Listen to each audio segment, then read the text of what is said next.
வணக்கம். Welcome to talent blend blessed channel. இன்னைக்கு நம்ம இந்த வீடியோவில் ஒரு விழிப்புணர்வு தகவல் தான் பார்க்க போகிறோம். என்னன்னு பார்க்கலாம்.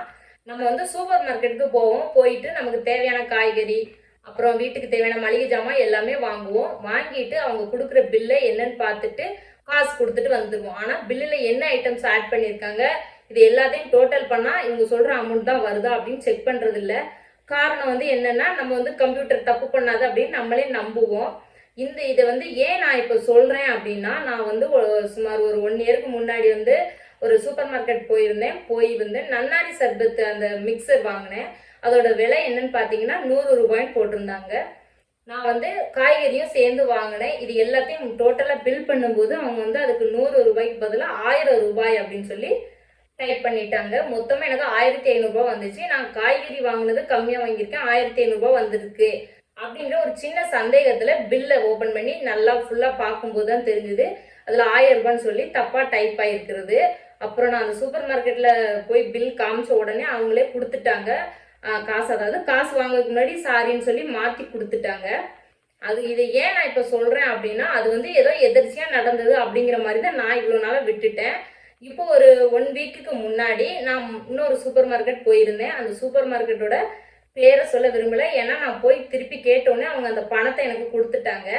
நான் வந்து அதே மாதிரி காய்கறிகள் தான் வாங்கியிருந்தேன். பச்சை மிளகா வந்து 10 ரூபாய்க்கு இருக்கும், அந்த அளவுக்கு தான் நான் எடுத்திருந்தேன். அதாவது 100 கிராம் எடுத்திருந்தேன். அதுக்கான பில்லு எல்லாம் காய்கறியோட சேர்த்து போட்டு கொடுத்துட்டாங்க.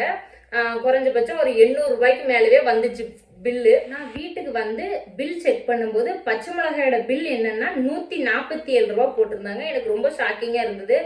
அப்புறமா நான் மறுபடியும் அதை கடைக்கு போய் நான் பச்சை மிளகா ரொம்ப கம்மியாக தான் வாங்கியிருக்கேன்னு சொல்லி அந்த பச்சை மிளகாய் எடுத்துகிட்டு போய் வெயிட் பார்த்துட்டு அவங்க வந்து அமௌண்ட் எனக்கு ரிட்டர்ன் பண்ணிட்டாங்க. அவங்க சாரி அந்த மாதிரி எதுவும் கூட சொல்லலை.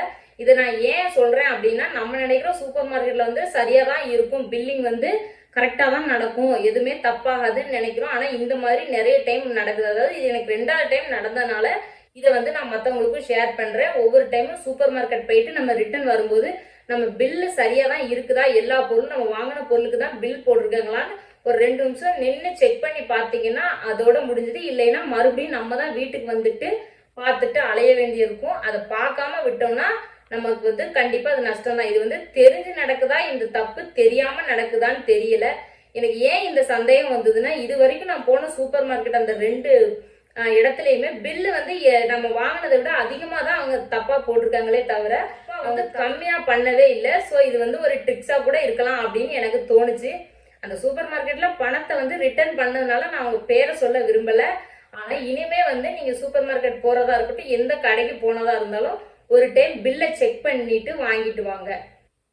இப்போ அந்த சூப்பர் மார்க்கெட் அந்த பில் வந்து நான் வந்து உங்களுக்கு ஃபோட்டோ ஷேர் பண்ணுறேன். இப்போ கூட ஷேர் பண்ணுறேன்னு தெரியுதான்னு தெரியல.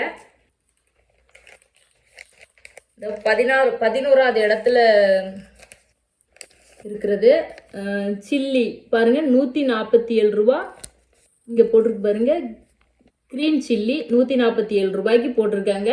நான் வீட்டுக்கான க்ரோசரிஸ் வாங்கினேன்.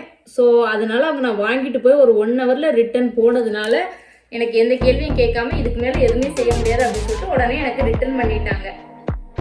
ஸோ இந்த மாதிரியான ஒரு உபயோகமுள்ள தகவலை நான் ஷேர் பண்ணணும் அப்படின்னு எனக்கு தோணுச்சு. ஏன்னா இது 4 பேருக்கு பயனுள்ளதாக இருக்கும் அப்படின்னு.